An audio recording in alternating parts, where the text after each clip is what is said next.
My death will not lead you to Zeus. That is where you are wrong.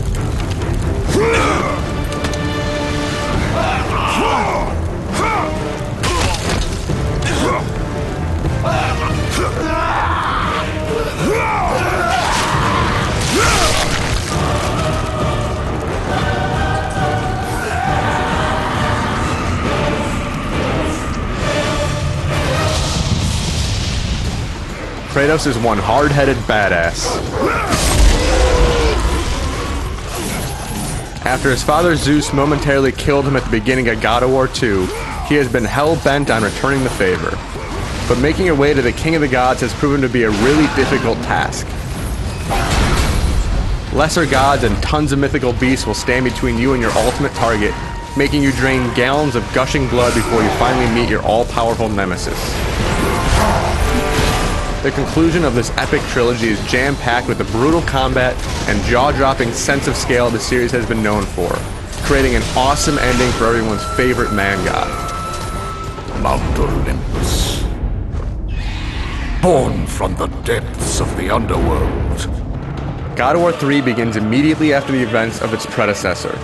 Kratos is perched on the shoulder of his reluctant ally Gaia, and you are urging her and her fellow Titans to climb Mount Olympus and destroy the gods who have tormented you so.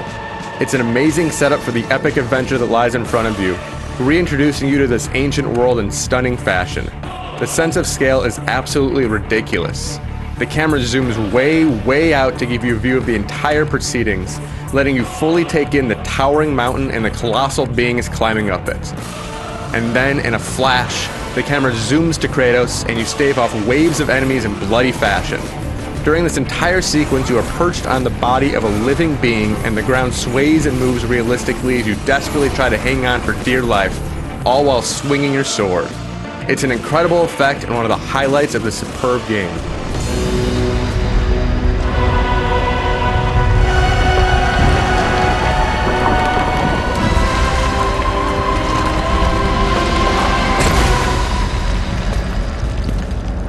What will you do, Father?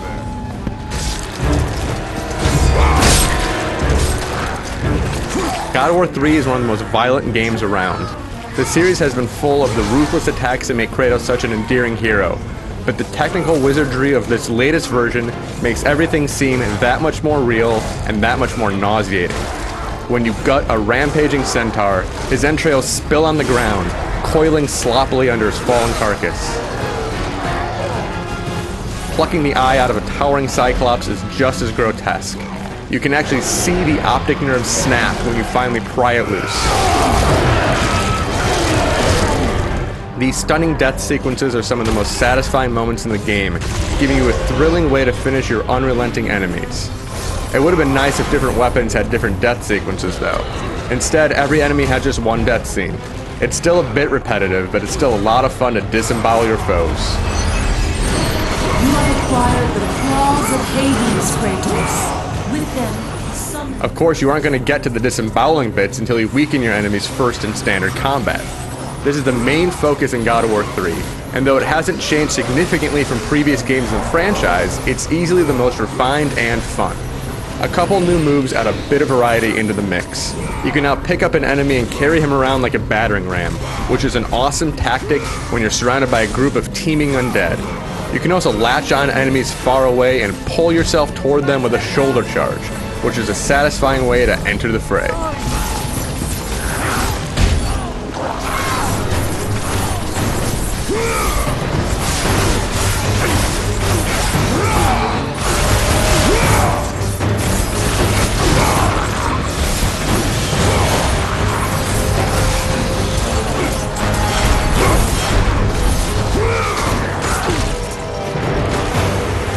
Your bow is no longer tied to the magic meter, so it's much more practical to whip it out in the middle of combat and pepper the cowards who are too scared to fight you up close.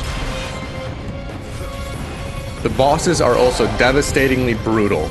They are merciless and relentless, forcing you to continually dodge their attacks or you'll end up writhing on the ground.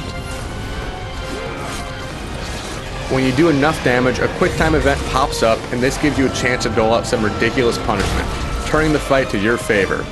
And when you hack and slash them enough, you can finish them off in horrific and awesome ways. Even with the help of some devastating quick-time events, the bosses in God of War are no pushover. You will need patience and execution to defeat them, which makes the demise all the more satisfying.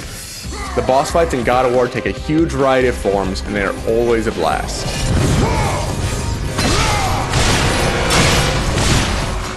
When you aren't engaged in bloody hand-to-hand combat, there are puzzles to solve as well. However, whereas God of War 2 continually mixed in puzzles with the combat, they take a bit of a back seat this time around. The focus is clearly placed on the amazing set-piece battles, so the puzzles are not nearly as prevalent, nor are they particularly difficult. Still, the few that do appear in the game do a good job of mixing up the pacing, and are clever enough to make you stop and think for a little bit.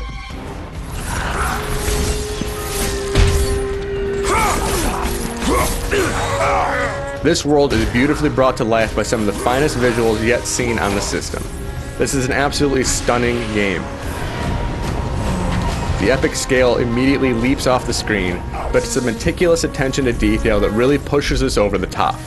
Kratos has a bevy of intricate animations, making all of his actions seem incredibly lifelike.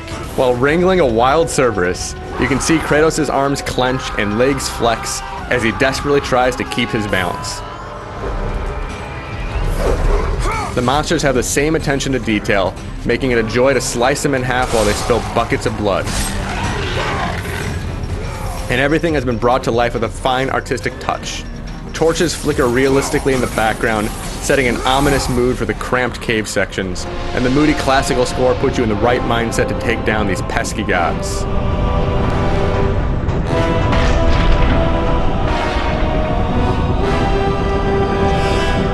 God of War 3 does not veer far from its superb predecessor, but the lack of innovation is offset by fantastic execution. This game is simply a joy to play through. Every battle, every over-the-top set piece, and every boss fight is honed to near perfection, ensuring that there's never a dull moment during your epic journey. It's not quite as varied as God of War 2, but puzzles do a good job of mixing up the pacing nonetheless.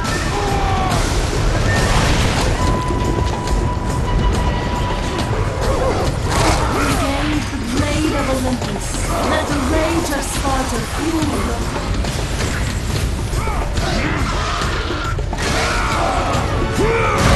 This is an awesome game that should delight and excite players all the way through to the thrilling conclusion.